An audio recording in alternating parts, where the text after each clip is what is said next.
Hi there Virgo, thank you for joining me for your monthly forecast for January, and welcome to the new year.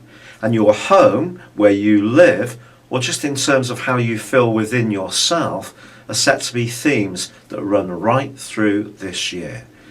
And as this new year begins, Venus, the planet of love and affection, is in a very tender area, suggesting that you're in the mood for some nurturing.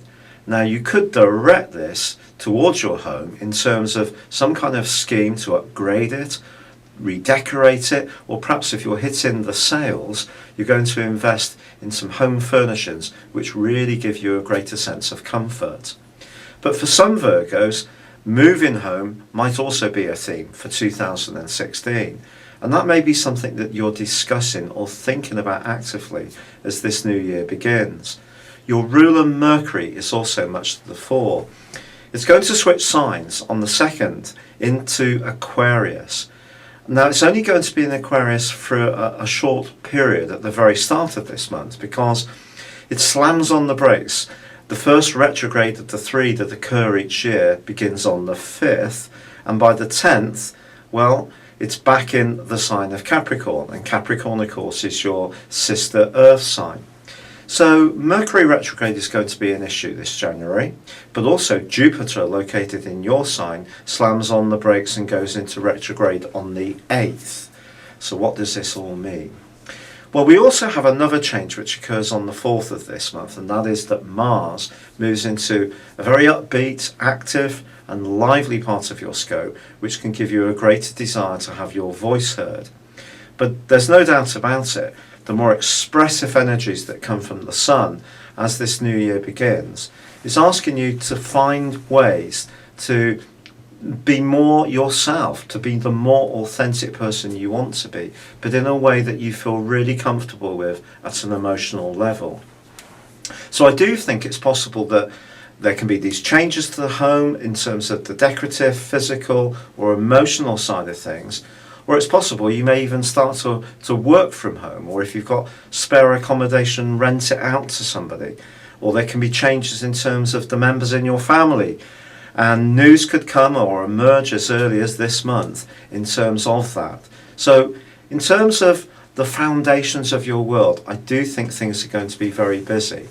But Mercury's switchback into Capricorn suggests that the creative scheme that you've got may not go quite to plan this month, especially with Jupiter also reversing gear as well. Now Mercury, as you know, when it does go into retrograde, all sorts of mix-ups, misunderstandings and delays can happen. But I also like to look at Mercury retrograde in a positive light, and it can be an opportunity for things to actually be revised, or we solve issues that aren't working. So don't see it as a negative. The period through to the 25th of this month does give you an opportunity to grapple with your talents and think how you can apply them more effectively. And just because Jupiter goes backwards doesn't mean you're going to be unlucky. It just means you've got to be more careful, and you can't take life for granted. None of us can. But keep investing in your individual talents. That's absolutely vital, as long as you feel comfortable from an emotional viewpoint.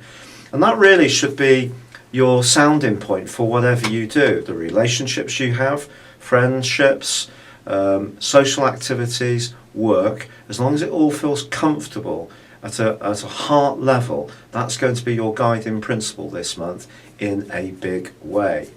But Mars moving into Scorpio is perhaps going to get you moving, and you may even start to do more exercises in your home. And being that it is the turn of the year, obviously New Year's resolutions can be part of all of our thinking, and quite often we do think to be a little bit more self-disciplined in our approach, and certainly Mars can see you much more physically active if you seize the opportunity. But from the 11th through to the 25th, Mars is actually making for a rather subtle angle to Neptune, the planet of dreams, which is in your sector of relationships. And you may find yourself chatting to someone this month who has a quite profound influence on the way you think about life. This person could have quite a spiritual outlook, Not necessarily in a particular way. It can be a very broad spectrum spirituality, but this person can help you to think outside of the practical details that often do consume you.